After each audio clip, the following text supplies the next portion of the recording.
Avis vascular centre మన దేశంలోనే the best varicose vein hospital. నమస్తే రమ్మగారు. నమస్తే జయ.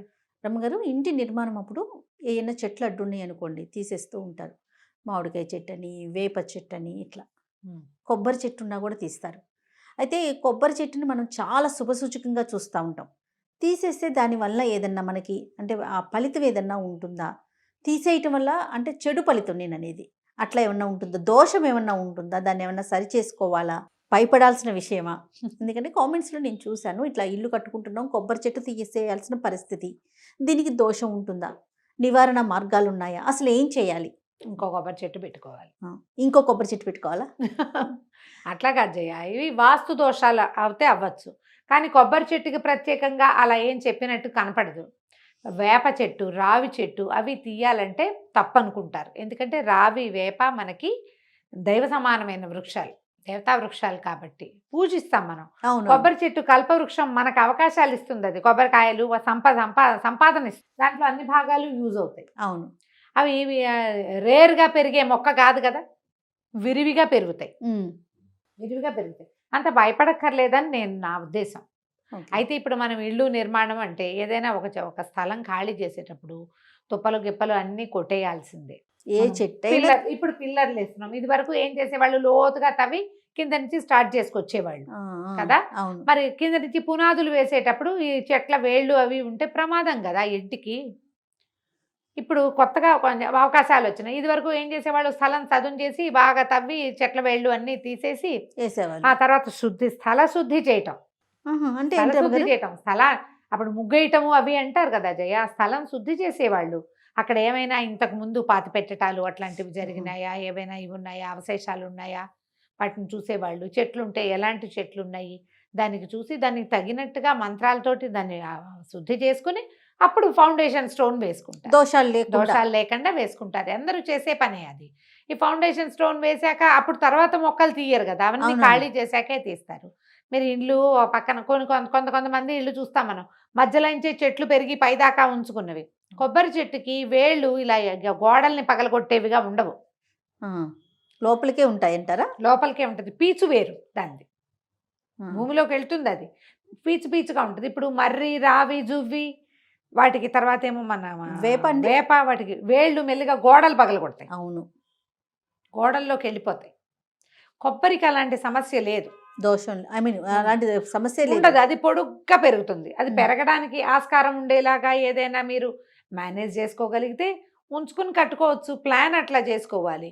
అది కవర్ చేయకుండా దాన్ని మధ్యలో ఉంచామనుకో, అక్కడి నుంచి వాన నీళ్ళు రావటము, ఎండ రావటము, పురుగు పుట్ర రావటం సమస్యలు ఉంటాయి. దాన్ని ఆలోచించి ప్లాన్ చేసుకోవాలి. ఇప్పుడు ఏ చెట్లనైనా రిస్టోర్ చేసే ప్రోగ్రామ్ ఒకటి కనపడుతుంది మనకి. పెద్ద చెట్లు, వీటిని ఇక్కడి నుంచి చక్కగా వేళ్లతో సహా తీసి ఇంకో చోట పాతి పెట్టచ్చు. మనము ఏమంటారు, హార్ట్ఫుల్నెస్ మెడిటేషన్ వాటికి వెళ్ళాము, చూసాం కదండి. వాళ్ళు చాలా చెట్లు, రోడ్లు వైడనింగ్ లో ఉన్న చెట్లన్నింటినీ మేము తెచ్చి ఇక్కడ పెట్టామని చెప్పారు. అవును, ఆ చెట్టును చూసి మీరు చాలా సంవత్సరాల క్రితం చెట్టు అన్నారు, కానీ వాళ్ళు ఏం చెప్పారు, రీసెంట్ గానే పెట్టాం మేము, అంటే బయట నుంచి తీసుకొచ్చి ఇక్కడ పెట్టాం. దాన్ని ఏం చేస్తారు, కొన్ని కెమికల్స్ లో ముంచి పెట్టి జాగ్రత్తగా వేరే ప్లేస్కి వేళ్లతో సహా మంచి విషయం కదా రమ్మగారు, తరలించి మళ్ళీ కొన్ని రసాయనాలు వేసి దాన్ని పద్ధతి ప్రకారం అంటే రిస్టోర్ చేయడానికి విధానాలు ఉన్నాయి. ఒకవేళ మీ ఇంట్లో ఏదైనా పెద్ద చెట్టు తీయాల్సి వచ్చి కన్స్ట్రక్షన్లో భాగంగా తీసి మళ్ళీ మీరు దాన్ని వేసుకోవాలంటే దానికి సహాయం చేసే సంస్థలు ఉన్నాయి ఇప్పుడు. అలాంటి వాటిని చూసుకోవచ్చు. ఇప్పుడు సాధారణంగా మనం చెప్తాం కాసే పూసే చెట్టును కొట్టకూడదు, సహజమైన మాట. నిండుగా ఆకులుండి పచ్చగా ఏ పిట్టలకో వీటికో ఆలవాలంగా ఉండే చెట్టుని మనం కొట్టేస్తే వాటన్నిటికీ పాపం జీవిక పోతుంది, ఇల్లు వాకిలి కోల్పోతాయి. శాపనార్థాలు పెట్టవు అవి మనకి తగులుతాయి. అవును, వర్డ్ ఎప్పుడైనా తగులుతుంది కదా మాట అనేది. అందుకని మనం అవి వద్దనుకుంటాం. ఫుల్గా పువ్వులు అవి ఉంటాయి, దాన్ని కత్తిరిచ్చేస్తే, పూసేదాన్ని కత్తిరిస్తే ఎట్లా, పిల్లలు పుట్టకుండా అయిపోతారు, మనకే పిల్లలు పుట్టకుండా అయిపోతారు, సంపదలు రావు. దాని అవకాశాన్ని మనం పాడు చేయకూడదు. ప్రకృతిలో ప్రతిదానికి దేని విలువ దానికి ఉంటుంది. అత్యవసరమైతే తప్పిస్తే ఈ పని చేయొద్దు. అవసరమైతే చేసినా మళ్ళీ అలాంటి దాన్ని ఇంకొక దాన్ని పుట్టించండి. మీరు ఇంకో చెట్టు పెట్టండి అక్కడ, మళ్ళీ పువ్వులు పూసేవి. ఇప్పుడు ఈ చెట్టంతా కొట్టేసావు, ఆ కొమ్మల్ని నాటి ఉంచుకోండి పక్కన ఏ కుండీల్లోనూ, మళ్ళీ దాన్ని బాత పెట్టండి, మళ్ళీ దానికి పూసే అవకాశం ఇవ్వండి. పోనీ మనకి మళ్ళీ అవకాశం లేకపోతే ఏ నర్సరీ వాళ్ళకి ఇచ్చేసినా వాళ్ళే ఎవరో ఒకళ్ళకి ఎవరో ఒకళ్ళకి ఫ్రెండ్స్కో ఎవరో ఒకళ్ళకి ఇవ్వండి. ఇచ్చుకోవచ్చుగా. అట్లా ఆలోచించి చేయాలి. ఎప్పుడైనా ఏవైనా తొలగించేటప్పుడు ఎవరైనా వాస్తు విద్వాన్ని మాట్లాడుకోండి. ఈ ఫలానా చెట్టు ఇది తీయచ్చా, ఒకళ్ళు ఎవరో నన్ను అడిగారు, గుర్తొచ్చింది ఇప్పుడు నాకు. రావి చెట్టు వచ్చింది గోడలో, దాన్ని తీయచ్చా అని. తీసిపారేయండి, ఏం కాదు అని చెప్పాను నేను. తీసి వాళ్ళు ఎక్కడో గుళ్ళో పెడతారట తీసుకెళ్ళి. ఎవరో చెప్పారు, భయం. అమ్మో రావి చెట్టు అంటే జేజీ అశ్వత్థనారాయణుడు, గోడల్లో మొలిస్తే ఇల్లు పోదా, ఇంటికి ఇబ్బంది కాదు, ఇంటికి ఇబ్బంది. నేనేం చెప్పానంటే అది తీసేయండి, ఏం పర్వాలేదు, మీరు తీసుకెళ్ళి గుళ్ళో పెడతావు, గుడిలో పాత పెట్టాలి, దాని సంరక్షణ ఎవరు చేస్తారు? మనం చేయలేకపోతాం. నువ్వు చేయలేకపోతావు. గుళ్ళో కూడా ఎంత ప్లేస్ ఉంటుందో. రావి చెట్లు నువ్వు ఎవరైనా అందరూ మా ఇళ్లలో మొలిచినాయని తీసుకొచ్చి పెడితే వీళ్ళంతా ఏం చేస్తారు? నా ఐడియా చెప్తా ఒక మాట. ఇక్కడ చిన్న పొన్న రావి చెట్లు అయితే అది దేవుడుగా మీరు భావించద్దు. కాకి విసర్జకాల నుంచి పుడతాయి అవి, పక్షుల విసర్జకాల నుంచి వచ్చేస్తాయి ఆ మొక్కలు. చిన్నవిగా ఉండగా తీసేయండి. మీరు పూజ చేస్తున్న చెట్టుని కొట్టకూడదు. నీ పాయింట్ అర్థమైందా? అవునవును. ఇది పెద్దవాళ్ళు చెప్పారా అని అడగండి, ఇది ఒక ప్రాక్టికల్ నాలెడ్జ్ తోటి చెప్తున్నా. తులసి చెట్టు ఉంది, బోల్డని మొక్కలు ఉంటాయి తులసి మొక్కలు. మనం తులసి కషాయం చేసుకోవాలనుకుంటాం, తులసి కొయ్యకూడదు, నీకు భయం. దేన్ని కొయ్యకూడదు? పూజ రోజు ఏంటి, దేనికి బొట్టు పసుపు పెట్టి ఒక అగరత్తి చూపించి ఒక అరటిపండు చూపించి రోజు దండబెట్టి దాని చుట్టూ ప్రదక్షిణాలు చేస్తావు అనుకో. ప్రదక్షిణాలు అందరూ చేయరు, అందరి ఇళ్లలో సినిమాటిక్గా కుదరదు కదా, బాల్కనీలో పెట్టుకుంటాం కదా, సినిమాటిక్ వ్యవహారం కుదరదు. అప్పుడు ఆ తులసి నుంచి కొయ్యొద్దు. నువ్వు కొన్ని విడిగా తులసి మొక్కలు పెట్టుకో, రోజు కాస్త తులసి కషాయం తాగొచ్చు. తులసి కొయ్యకూడదు అలాంటి సిద్ధాంతాలు పెట్టుకోకండి.